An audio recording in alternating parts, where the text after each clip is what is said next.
In this video, I'm going to be bringing up an incident that happened involving the death of Martin Luther King Jr. This video is about plausible deniability, reasonable doubt, and other things that are brought up in court cases versus conspiracy theories, or what we're going to call alternative facts.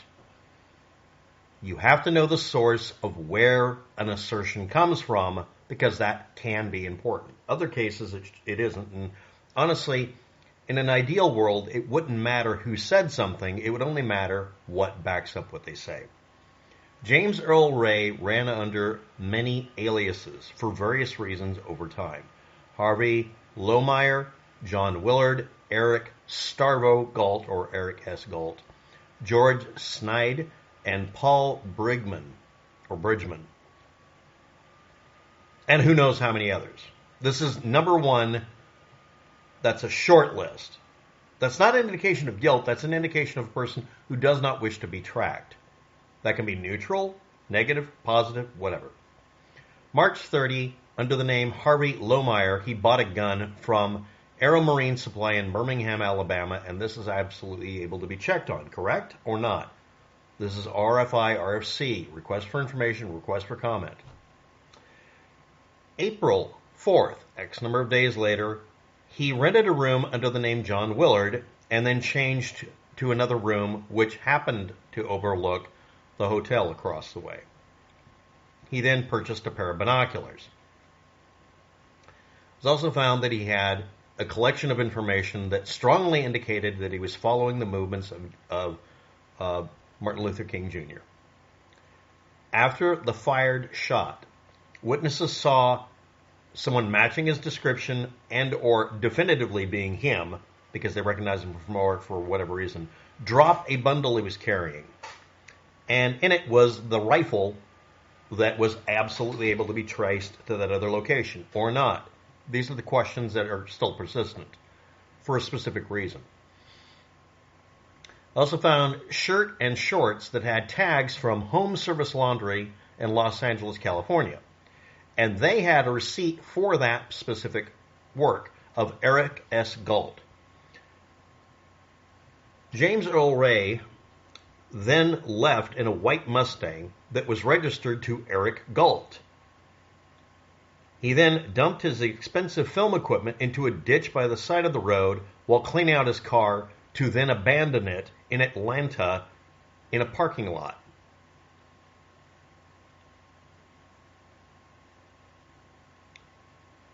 There aren't any records of him contradicting most of this. See, these are the things that are leading up to and after the fact. But I'll list what he did contradict eventually. This all led to Eric Starvo Galt of Los Angeles, a name, and also in Atlanta, in the same name. There was a map of Atlanta with pencil markings showing Martin Luther King Jr.'s movements and a clear thumbprint. He also went ahead and crossed the border, got a Canadian passport under George Sneyd, and there is an allusion to evidence of him trying to go to what was called Rhodesia, it's now Zimbabwe, because it did not have an extradition treaty at the time. He ended up in the United Kingdom, where he attempted to rob a Paddington jewelry store and then succeeded in robbing a trustee savings bank in Fulham, and only got a little under $250 out of it, the equivalent at the time.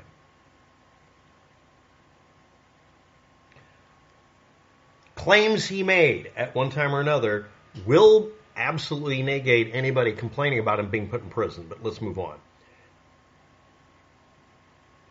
Another alias as Paul Bridgman was found.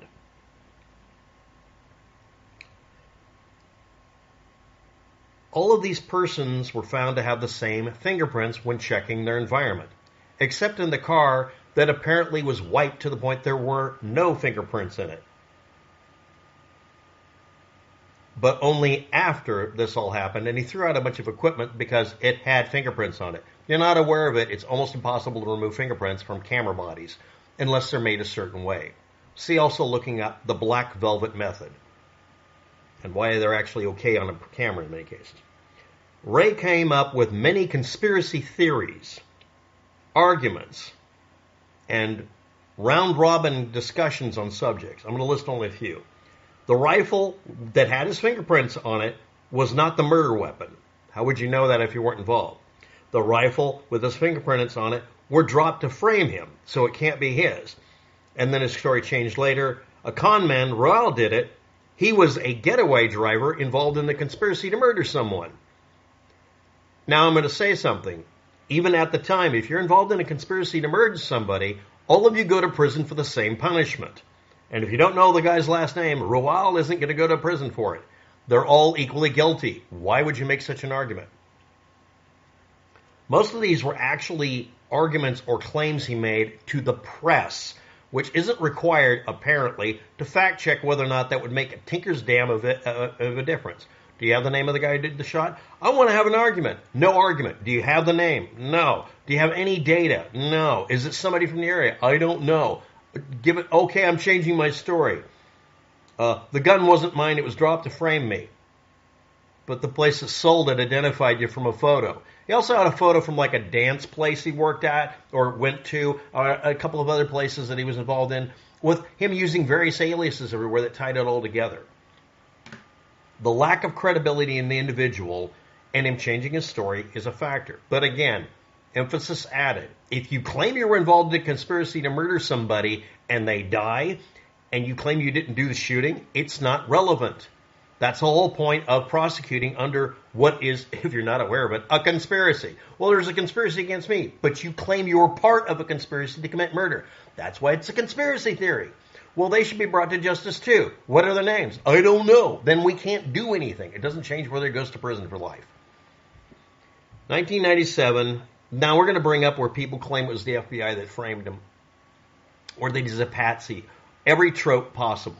And yes, recently, Brandon Herrera did a video about this, where he offhandedly mentioned this shit without giving you some context about the bullet. I'm going to quote a movie. If you fire a bullet at somebody and it breaks apart, ballistics are not very likely. It is not something the FBI or any police department wants to tell you, but once a bullet has been broken up, it's almost impossible to trace it back. And no, I don't want to talk about magic mushroom bullshit about electron microscopes. It's really hard to do.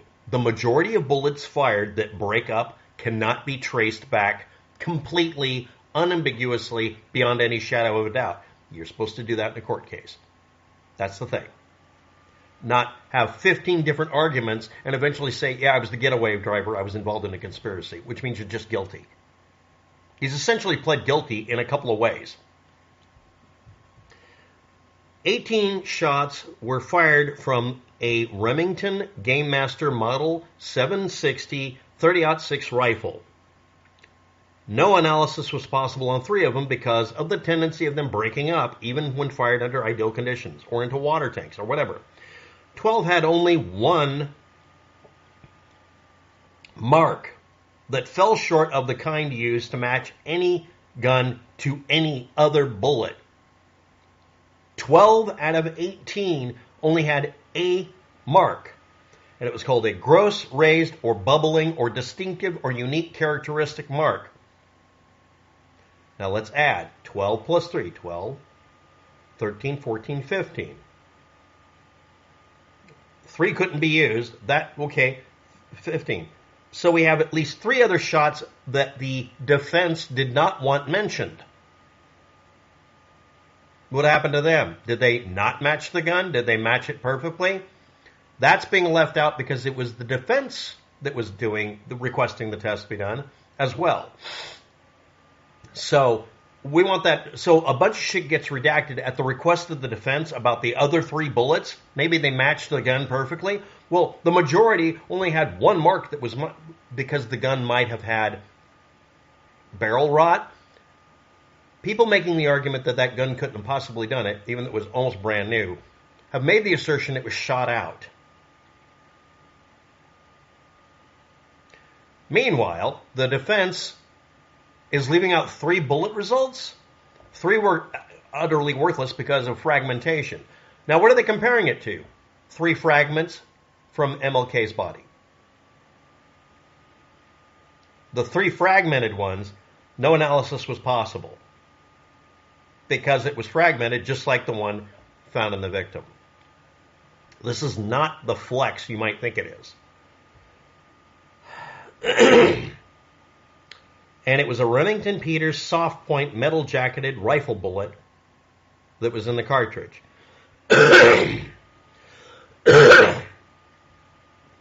Reloaders from the time would be able to do an analysis better than me. Not even going to go there. It's a soft-pointed bullet. What are they designed to do? Soft-pointed bullets are a lot like hollow points. They're designed to fragment on impact with soft tissue or any object and make a wound channel that's bigger to cause a deer to drop. It's a deer rifle cartridge. All of this from 1968 is being reanalyzed in 1997. 1999. The King family won damages for the wrongful death of Martin Luther King Jr. from Lloyd Jowers of Jim's Grill. He was the owner at the time, and he said back in 1993 that someone else shot MLK, and it was part of a mobster's conspiracy of $100,000, and he was part of it. How much did they get? Well, that's obviously signed. They got $100. Basically, the case was essentially settled in court rather than out of court for $100 stinking dollars to make them go away. They got $100 to shut up about it. He made a claim 6 years earlier that he was involved in this, and it was a mobster hit. And they got $100 from him so that they could have an argument, so they could say it's a conspiracy by the U.S. government. $100 worth. I wonder what he got in return that we don't know about. Well, it's a claim of a conspiracy to lie to the public, which is not illegal. And doing it through a court case where if you just don't say anything ever on camera or ever again, it's not providing false information. That's a more plausible one. Now, I'm going to bring up why I'm saying that. At the time, MLK Jr. was being harangued by the U.S. government. And they were encouraging the press to say all sorts of shit about him. And lots of people wanted to believe it and would like to get rid of him. They basically demonized him. So in essence, really, the government's guilty of inciting violence against a person who's famous for trying to make the world a lot less shitty. Just like every other person who's been a freedom fighter on this planet, I think, right? Okay.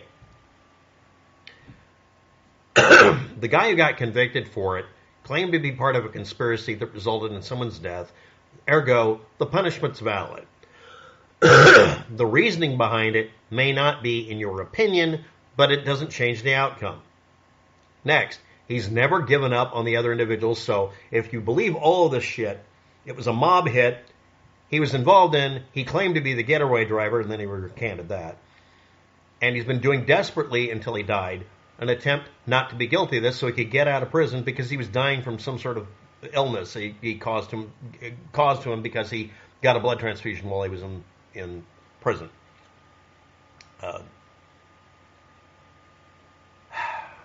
The gun has a trace to him. He has shit tons of aliases. The car is traced to him. There's several identities that point to a bunch of shit about him. I'm not going into motives and shit because that's not really relevant anymore. It just isn't. Waptic, I'm using the sources that are presented, trying to defend the guy. Because I look up what their sources were, because some of them actually cited where they get their bullshit from, and it points to him, at bare minimum, having the same outcome as a conspirator. That's not the flex you think it is. As for the bullet, they're designed to break up. You can find a shit ton of forensics work on this, and most of the forensic work is, it's a bullet that could have come from the gun. It's very likely.